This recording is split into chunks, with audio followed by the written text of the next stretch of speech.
So good evening, good morning, wherever you are.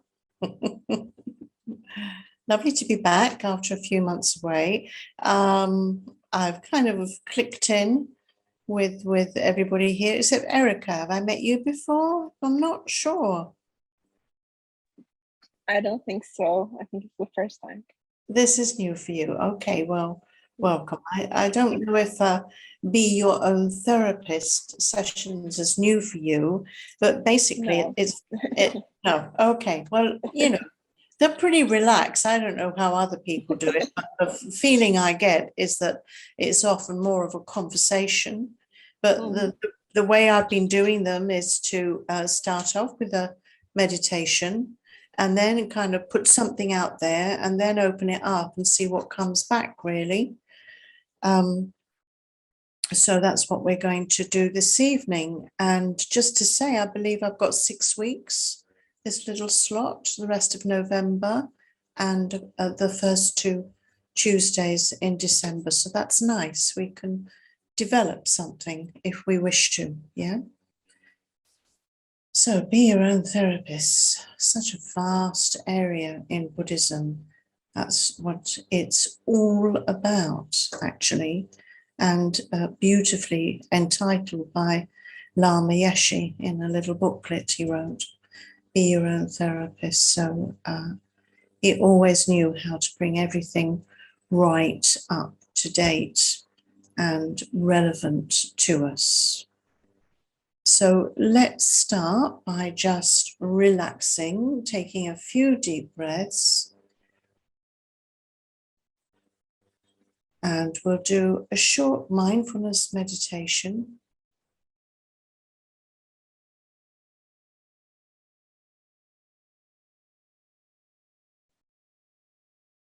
We'll all be bringing our own stuff to the table, as they say. Some worries, some anxieties, something that's persisting maybe, or something that's just popped up that you're having to deal with, or just generally finding the opportunity to come together and talk things through really helpful. So with mindfulness, we're first of all cleaning the table.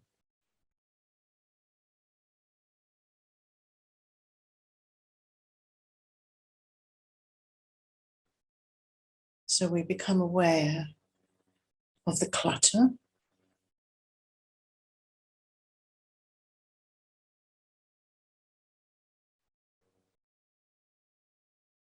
And then with self-discipline, we let it go.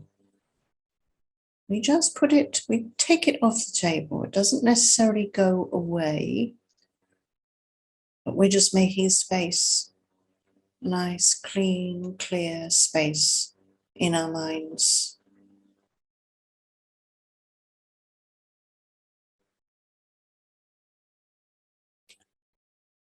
So these first breaths enable us to check in with our bodies,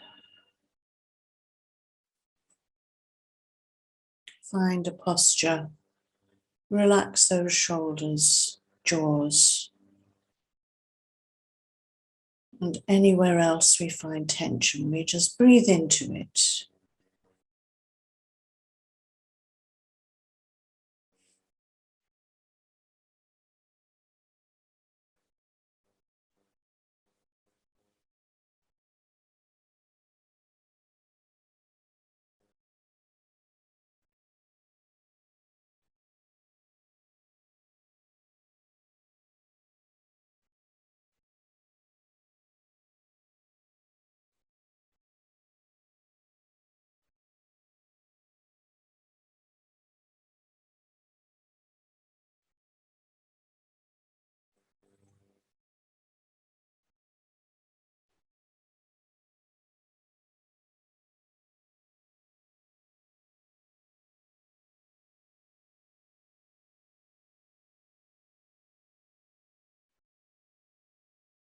And that wonderful breath is like the spray we use to clean the table and wipe away anything we find.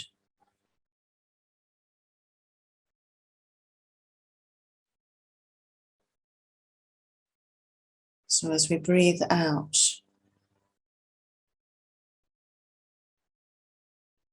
our awareness of what's there enables us to let it go. So that awareness is absolutely crucial.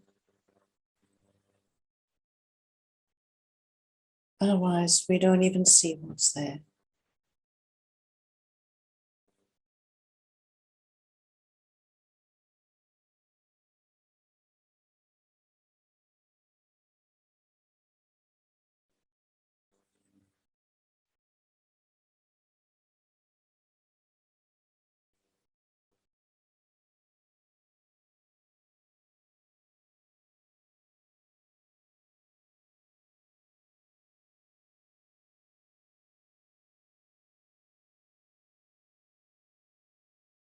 So in this meditation, we're going to be aware of our awareness.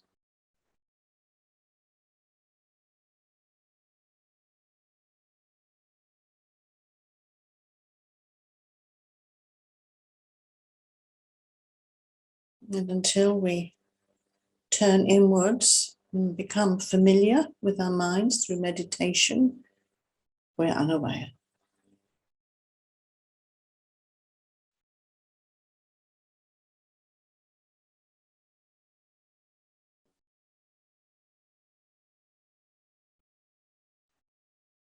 It's like a searchlight shining on anything that clutters, muddies, messes with the perfect clarity of our minds.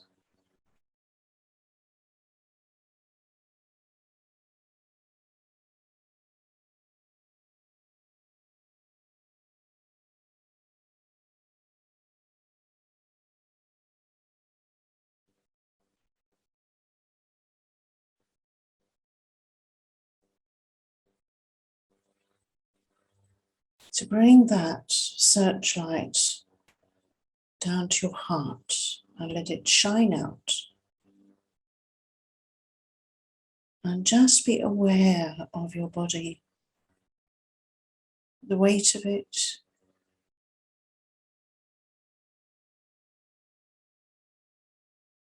the earthiness of it.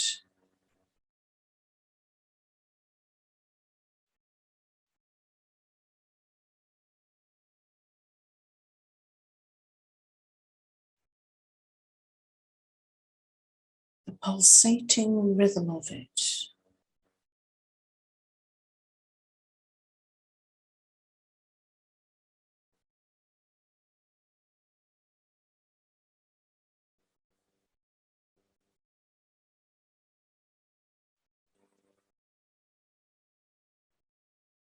When we do this, we get objectivity, a slight movement away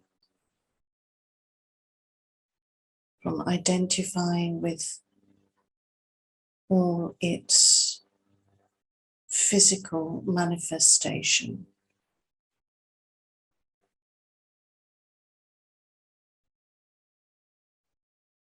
And this is our awareness of awareness itself.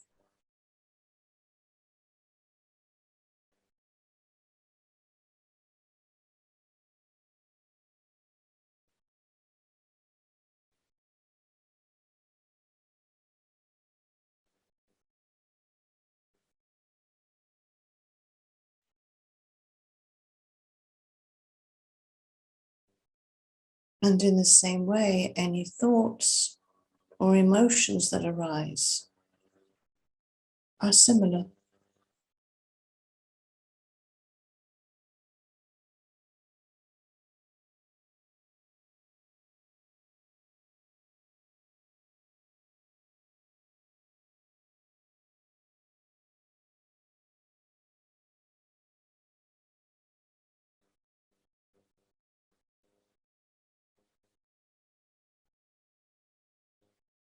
And we can shine that awareness on them as well with the same objectivity, which then enables us to let them go instead of identifying with them.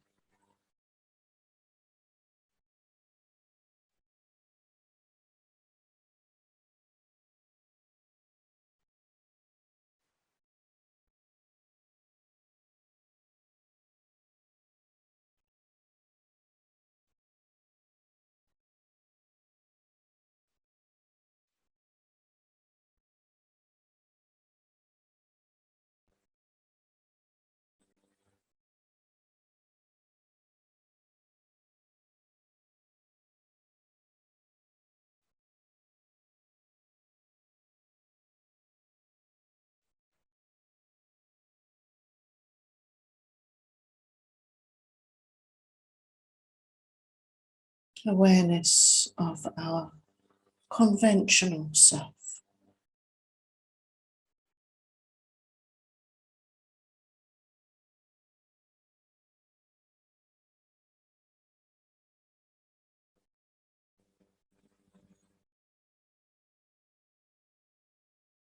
So become aware of the breath again as we gradually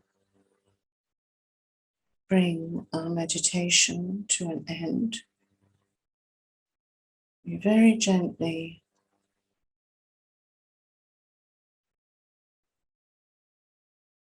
focus our attention on the breath at the tip of our nostrils.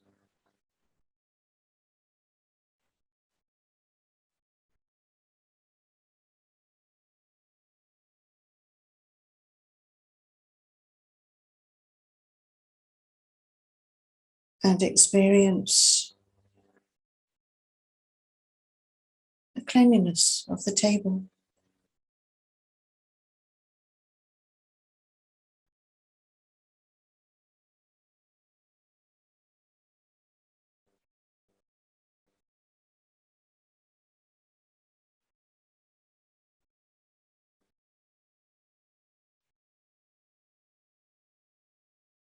And bring your meditation to an end.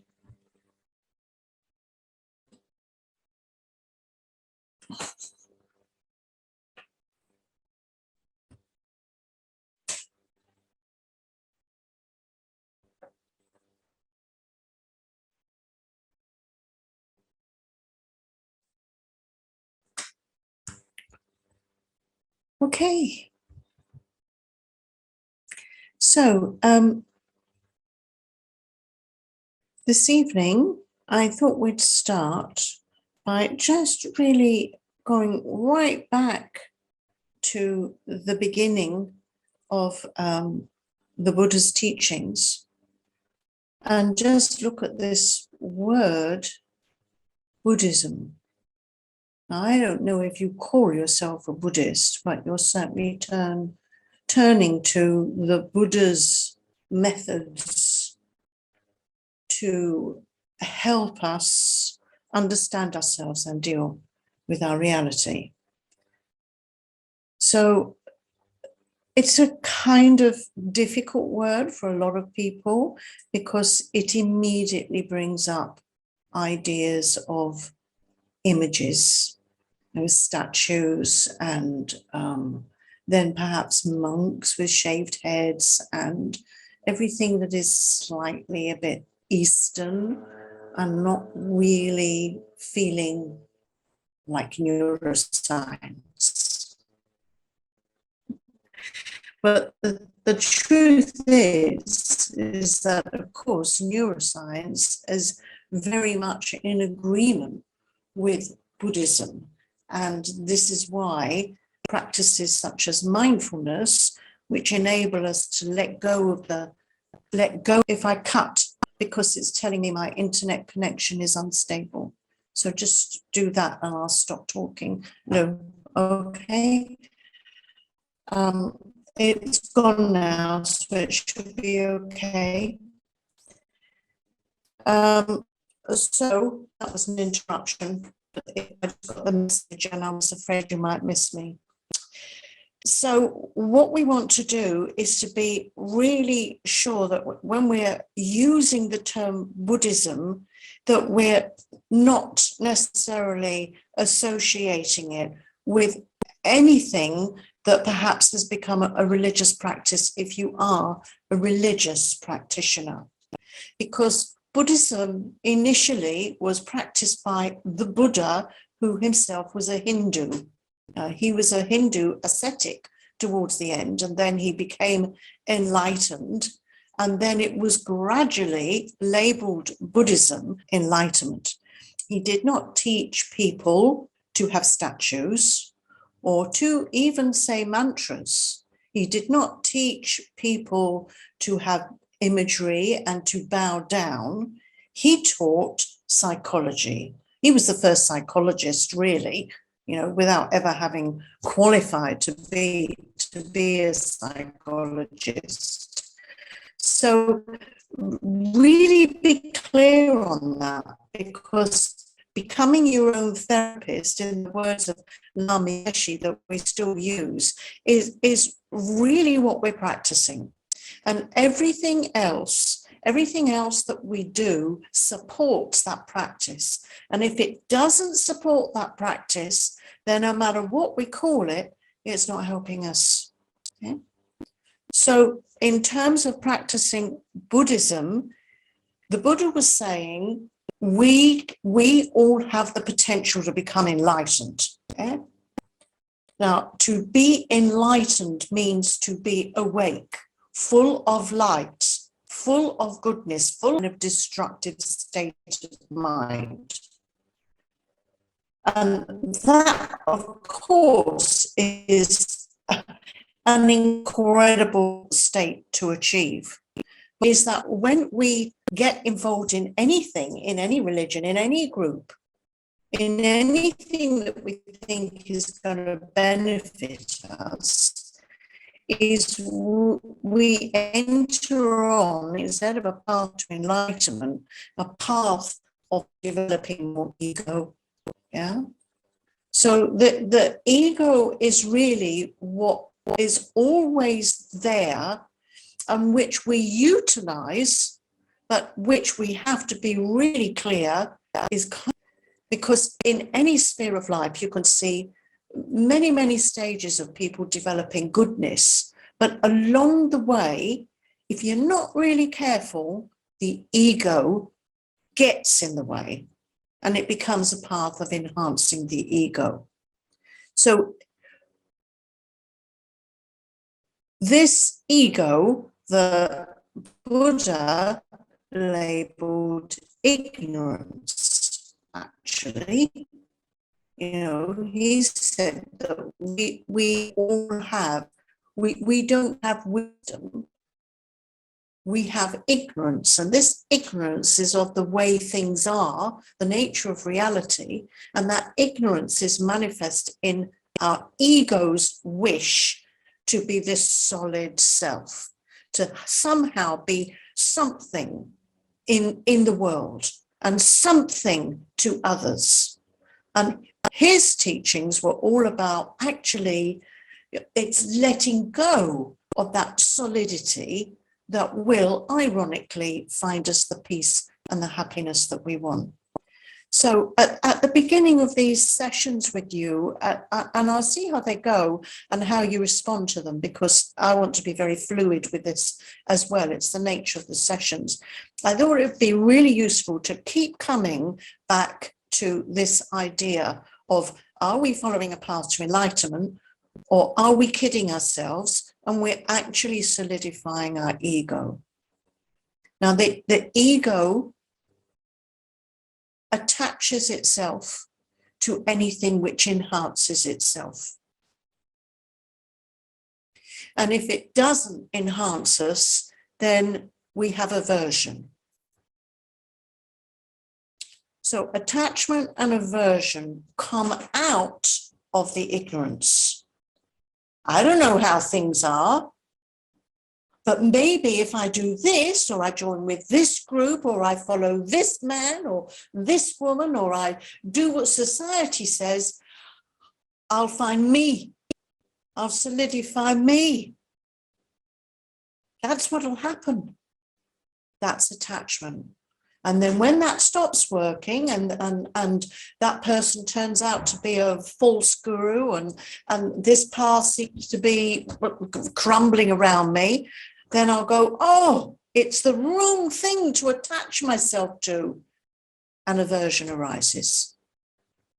But it doesn't stop there. It's not like attachment and, you know, oh, this doesn't work, aversion, so therefore I'll not get attached. No, what the ego does is then seek something else to attach to. So it's constantly looking, you know, like a limpet on the shore to cling on to something and clinging and grasping is the terminology used. You know, that's what creates us, because we're constantly grasping at things which we feel will give us identity. Okay. So that's the path of the ego. That is the path of the ego. And wherever you look, whatever you look at, whoever in this world, you will see, no matter how successful or beautiful or wonderful or well-liked or whatever anybody seems to be, wow, I wish I was like that, you're thinking. They will have ignorance, attachment, and aversion. And even when we're following the path to enlightenment, because we go, got it, I get this, this is true, we'll still have attachment and aversion and ignorance. So our job as Buddhist practitioners, not Buddhas, we're not enlightened yet, is to recognize the ego, recognize the games, and they can be very, very subtle. So all the supports, for instance, in Tibetan Buddhism or in Catholicism, wherever you want to look, you know, the imagery, the mantras, the prayers, all of that should, and I'm always wary of using that word should, but should be helping us on the enlightenment path. It's not another crutch. It's not another thing in samsara that you think, oh, you know, this is something that's going to give me identity. Well, we have to be careful of that, because we can get caught up in that too. So when we did that meditation, this awareness is such a gift. Yeah, you have it already. You've meditated before. You have awareness. And this awareness shines a light on your ego. So we use it because it's present there within us, this awareness. We use it to be mindful, if you like, aware of the feelings of the body. And we use it to be aware of the mind, the thoughts, the feelings, all the different aspects that we use mindfulness for. We use it for that in order to sharpen our ability to let go of attachments and aversion and move towards wisdom, achieving wisdom. Yeah. So it's a method. So, you know, we're all aware that there's another use of the word there, but we're all aware that mindfulness is incredibly useful for managing anxiety and worries and thoughts that come in, and to be able to help us relax and manage stress. It's brilliant. But as a tool for the path to enlightenment, as a Buddhist tool, it's super brilliant, because if we do the practice and keep sharpening that awareness, it's going to help us manage the ego. What we really need to do is to kind of develop a relationship with the ego, a bit as if it's a child, our child, yeah, or a puppy or something that we have a gentle relationship with, but we want to educate it. We want to help it get through life. So we're talking about two aspects of the self. I mentioned the conventional self in the meditation, the conventional self that is us sitting here now. We exist. We do exist. Here we are. Yeah?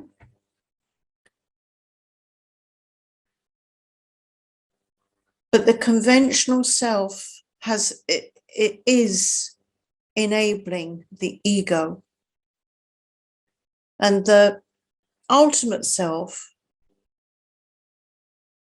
which in this case is kind of being expressed through this awareness. It isn't awareness, but it's being expressed through awareness, is in a state of managing and checking and just ensuring that we don't go on our ego trips, as Lama Zopa would say. This is just an ego trip. Love the hippie speak, but it's true. An ego trip. So much of what we do are ego trips, make us feel better about ourselves through attachment or aversion. So when we come to using this in our therapy with ourselves, really when you become a Buddhist, you enter into lifelong self-analysis. You're going to be on your couch with yourself for the rest of your life. Yeah? You're going to constantly be checking up at the end of each day or even during the day and going, oh, I see what you did there. Yeah. I see what you're playing at. Or for goodness sake, why are you thinking like that? Such a habit. Recognize it's a habit. We need in the same way that a parent is much more effective with a gentle sense of humor than somebody who applies the bell, because you get scared. That's scary. Yeah.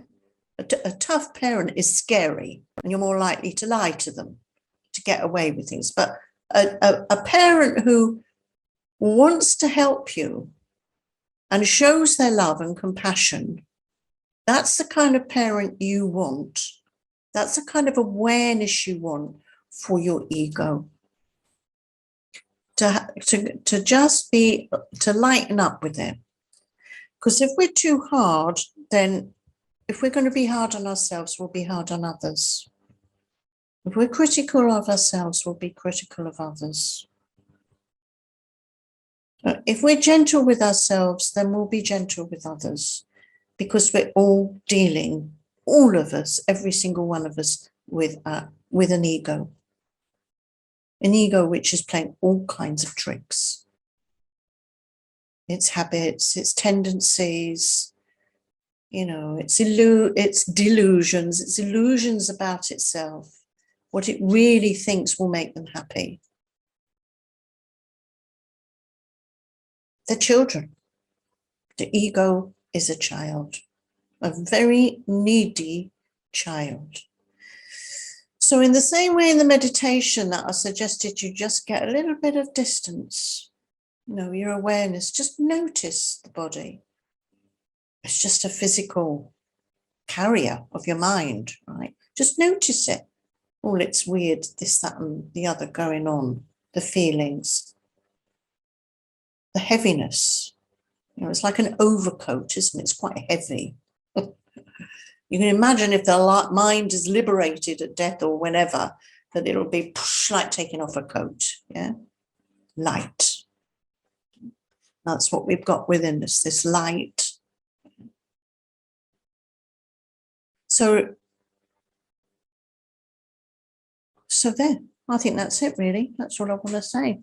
At the moment, I could go on and on, as I do, but I'd rather get some ideas from you to see if this is making any sense and how it relates to your own practice. Let's look at that first, because it can be, you might have a question already and something to say, but let's start off by just opening up to say whether the relationship that you have with your ego, whether what problems you find, or whether you find it easy to kind of identify these aspects of yourself. Maybe that's too difficult. Maybe I'll just shut up and ask you to speak. Okay, let's open it up. Anybody got anything to say at all? Yeah, Lou. I want to thank you for that, because sometimes I get so lost in the ritual. I mean, in the reciting and reading sutras and doing all this and forgetting just exactly what I'm supposed to be doing. And the part where about being heavy on yourself, it's hard not to be heavy on yourself, especially if you were brought up Catholic. It's like, getting rid of guilt is really, really difficult. Yeah. So thank you for that. Oh, well, you're welcome. But I do think that, it's not just Catholic guilt. I think, well, I only have the experience of being raised a Christian. I don't have the experience of being raised as anything else. But I still think that there is a sense of guilt when one uses words like, oh, that was very naughty. Every child is told when they're naughty, you've been very naughty, that was wrong. And if we used different language to go, well, did you just hurt somebody? What's it like to be hurt? If we use different language, then we wouldn't have this identification all the time of the polar opposites of right and wrong, good and bad. Because actually it's just the mistakes that the ego is making and is being taught all the way through childhood by most of us. So it's not just Catholic guilt. And, I hate to do this, but even with Tibetan Buddhism, or with Buddhism in general, we need to be not bring in some of the translations perhaps that are common to Christianity or to the use in our language of things like good and evil. How many times have I seen a translation in a text saying don't commit evil? I think, well, evil suggests that there's some devil out there that we're subscribing to, and that, we're wicked. I remember even my mother saying that's a very wicked thing to do. Oh, that's really heavy. It's a heavy thing. Instead of understanding that it's just a terrified ego. That's what it is. It's a terrified ego trying to justify its actions or protect itself. And so, reciting sutras, saying mantras, doing the ritual, it's there to help cleanse our mind, just like that mindfulness was about cleaning the table. It's just about getting some space and letting the light in, because otherwise it's always cluttered with, not only this lifetime, but lifetimes of conditioned thoughts and language, isn't it? Does that make sense? Yes. Good, good. Anybody else? I'd like to comment on what you said about the terrified ego, because Yeah. I was thinking a fair amount about aversions. Previously at one of these, the teacher was talking a lot about attachment, and this aversions idea as being part of that is sort of new to me. And I was thinking about how my strongest aversions are also my strongest fears. And I do sometimes have moments when I'm meditating when the terror becomes so much that I actually have to come out of the meditation. It's so overpowering that I can't even stay present with it in order to, do the things that you're trying to do when you meditate, like observe from, a distance or whatever. And so I wanted to ask a little bit about that. How can I address this aversion issue when the terror can sometimes be so strong?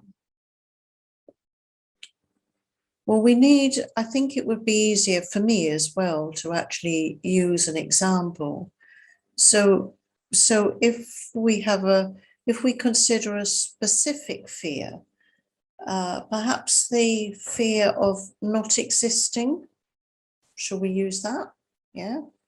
I can tell you what my specific fear is if it's that's helpful. okay. If it helps, then do it. It might help us all.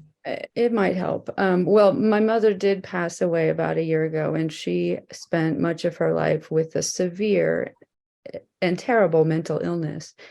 And when I think about her illness, that's what happens is I have these powerful feelings about it because of the amount of damage it did to all of us. But it's gone now, right? She's passed away. So I don't feel that I need to continue sort of being stuck in that loop. Do you have a fear that it might happen to you or somebody in your family? I don't have a fear that it will happen to me. I certainly do have fears that it could happen to my nieces and nephews. But I don't think that is the fear that I'm feeling when I have those moments. It's more of maybe it's more of like the combined memories of all the years of all the things. And I think it is very much also a protective feeling toward my mother. I think when I feel it, I feel very much a terror for her. Well, with Buddhist practice, I think the concepts of karma is something that can help us deal with coming to an understanding of why somebody suffers like that. And not by considering what they might have done in a past lifetime. I think it's much easier with karma to think, I have no idea why, but there were causes which led to this state of mind for your mother. And all the people involved, it was their karma too, including yours. Yeah. So everybody has a share of the karma. So in thinking of the harm it caused, there's no innocence here.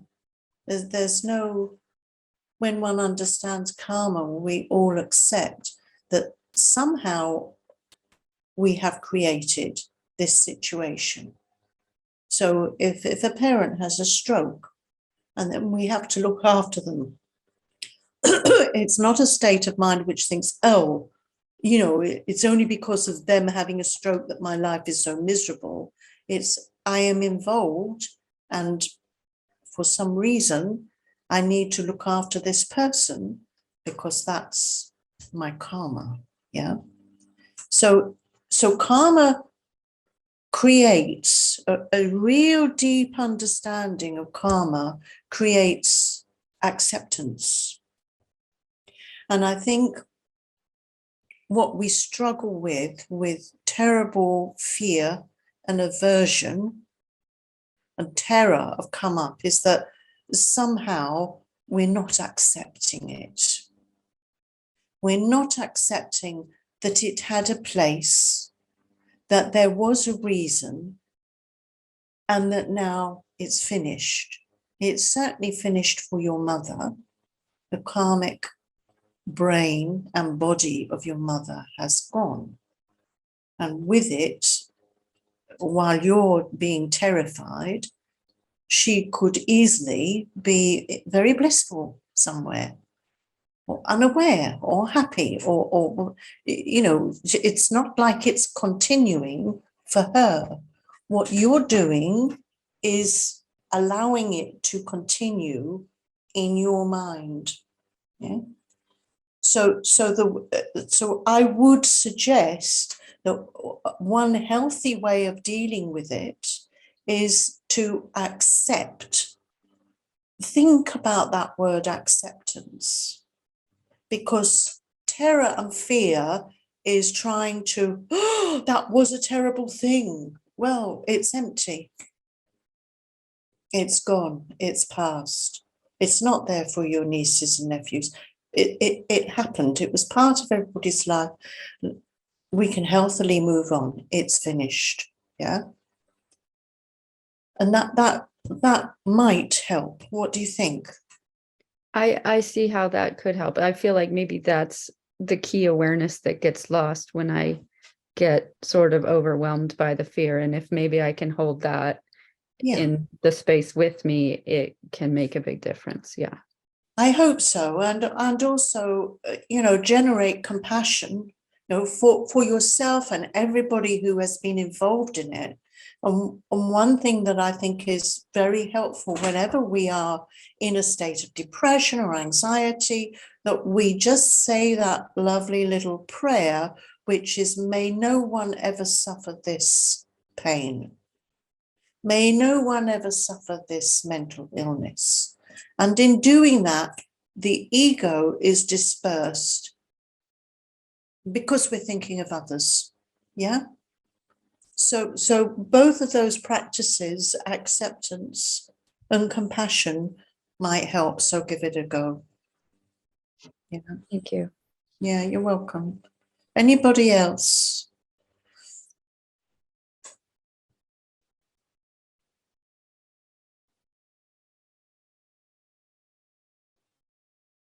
We've all gone very quiet.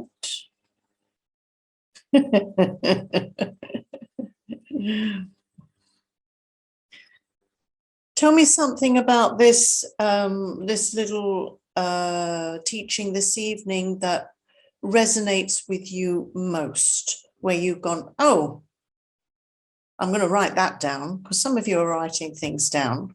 You know, what is it that is particularly working for you about this? And it might not necessarily be what I've talked about, but it's triggered something else.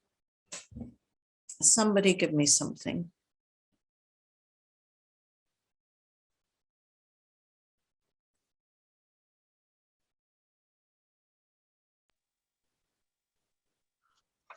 Ondy. Wow. I'm sorry. Kim.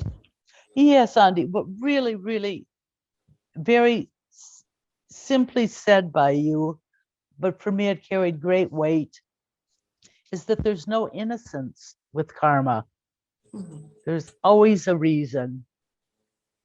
And I think that is sometimes where it's easy to fall into the blaming game, whether it's ourselves or somebody else. But there is no innocence in karma, that it permeates every action that we do. Am I correct with that? Well, yes, absolutely. I mean, personally, I find, you know, it's one of those words which, if you talk about it with people who aren't familiar or who already have some sense of what it means, they can find rather disturbing or irritating even. So you have to watch who you say it to. Yeah. Mm-hmm. But for me, amongst my Buddhist friends, I just go karma, and we all go, yeah, you know, what can you do? Uh-huh. What can you do? It's just karma ripening, and all we can do is just go, okay, this is it for now, move on. And the not blaming is, well, how much do we see in the world of all the problems that are caused through blaming? Mhm, mhm. You know, the fingers being pointed so much of the time, and it's extraordinary because it appears to be being pointed by really intelligent, powerful people. Yeah, Mhm. you know, they're up there in government, and there they are pointing the finger, and they look very smart, and they're very wealthy and powerful, and you think, whoa, we've got children running the country. Children whose egos Get wait are, about 5 minutes. egos are totally in control. It's scary, really. And you know, if there was a genuine understanding of this term karma, then actually there'd be a lot more acceptance and peace, and we'd be careful. We'd be more careful what we did. So thank you for that. Yeah, when not one of us is innocent. That even the most beautiful little baby you're holding in your arms, it's full of karma. Terrifying but true. We go, oh, it's so sweet. You know, butter wouldn't melt. Full of karma, waiting to explode on the scene. So really that's our aim as well, isn't it? So that, you know, we've got what we've got now, but when we come in a future life, that our karma is a bit cleaner. We're cleaning up. We're cleaning up all the time and trying not to make more mess, basically. Well, we're all in domestic service to our egos. Yeah, that's our job, really. Whatever wonderful titles we have and whatever wonderful things we do in the world, basically we're cleaners. We're cleaning up our minds.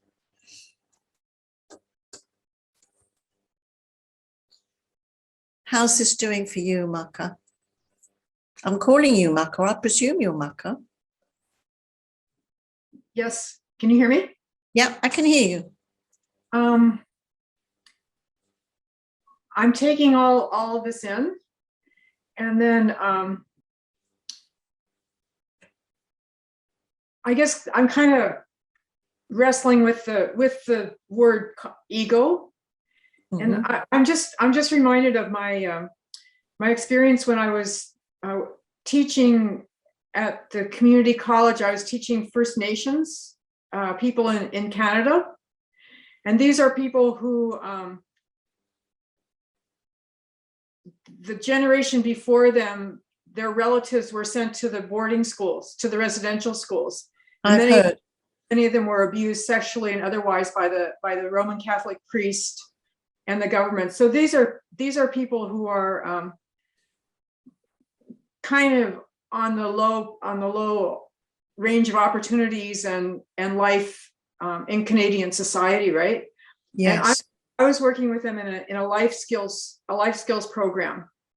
These are people who dropped out of high school and they're going back. But before we did academics, we did a life skills program. And so a lot of the activities, a lot of the purpose of the program was to help them gain some self-empowerment. Yes, yes. Kind of boost their egos. Yes. You know, the normal ego. Oh, yeah. Anyway, let me address that. I totally get it, and it's a really important point, because the term ego in Buddhism is used very specifically to to describe this sense of ignorant grasping and clinging that we have. But in modern psychology, outside of Buddhism, the term, developing the ego is seen as, well, we want a healthy ego. So I guess that is the difference, and it's very important to recognize that, because, yeah, I'm guilty, in Buddhism, of always talking about the ego in a negative way. But actually, it's very important to distinguish it from the development of the healthy ego. And I guess what I was referring to earlier about treating ego as your child is still very relevant here, because, the damaged ego, the one that has no self-esteem, we don't need to tell anybody this, but it's full of ignorance. Yeah. So what it needs is a healthy rebuilding of itself. So somebody who has very low self-esteem might express themselves in very aggressive ways, or perhaps very defensive ways, very unhealthy ways of self-expression. So you could say that our job as conventional parents is to have children who we give a healthy ego to, which they can then work with on the Buddhist path. So, you're not having this little baby and going, you don't exist, because you're going to have some really messed up kids there. You do have a name, you're a wonderful person, and yes, you do have talents, and you do have skills. And let's have a look at these. And yes, if we hit so and so, then they're going to be a bit. So there needs to be really healthy parenting of children in order for them to have a healthy ego. A lot of us will perhaps have experienced nothing like the children you're talking about, or the adults you're talking about. Nothing like possibly that kind of abuse. But we will have our own experiences, perhaps, of parenting that was careless, or thoughtless, or misguided, because that's how society did it. And we know what damage that did. So, as well as cleaning up, we've got to be great parents as well, or enable others to be that. So thank you for making that point. It's we're not in denial of the ego, and it's the work that you have doing that is being done with those people is absolutely crucial, because you can't work on your ego until it's healthy. Which perhaps Marin can relate to with her mother, because with mental illness, you've got a very unhealthy ego and you can't work with it. We all have to have a degree of sanity here, which is the awareness of the ego. Yeah. What people who have unhealthy egos have is no awareness of what's going on. You can't separate from it. Make sense? It makes sense. All of a sudden, I got another idea, because so these Native people, they're tribal people. Yeah. And I was one of the original hippies, and I didn't live at the commune, but I was next door, kind of, Yeah. And I find that there's this thing that happens where we lose I'll just say in a tribal situation, maybe there's a tendency where I lose my sense of individuality, because everything's so comfortable. There's all these people and we're all together. And I find that a really interesting kind of gaze at the phenomenon of ego too, because that's kind of like really not having much ego, because you're just part of this group, part of this herd, part of this flock. And I can see advantage of it, but then sometimes maybe the people, they don't cultivate their own strengths or whatever, because everything's No. Yeah, we have to take care of that, don't we? Because if we're too much like a tribe, you know, it's good to have your tribe, but if we become just identifiable as non-individuals, if you like, we can be led down any garden path. Yeah, it seems like they're, and that's what happens with cults, doesn't it? yeah, You know, yeah. exactly. That's the danger. When you lose your individuality, when you lose your ego to such an extent that you give it up to somebody else. Yeah. Oh, there's a lot to be explored here, isn't there? That's what I'm thinking. Yeah. So has anybody got anything else to say? We're coming to the end of our hour. That happened very quickly. Is there anything, I'm going to make a few notes now, because I think we've touched on some useful pointers, but does anybody want anything particularly discussed over perhaps next week or the week after that we've started this evening? Speak now.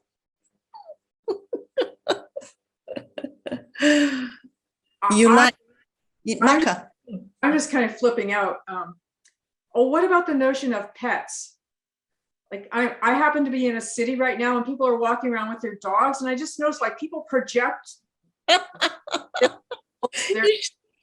onto these pets that they have, right? Yeah. Isn't it weird? It's in the UK. I thought it was just a UK thing. Everybody's got a dog. And their dogs are so precious. Oh, yeah.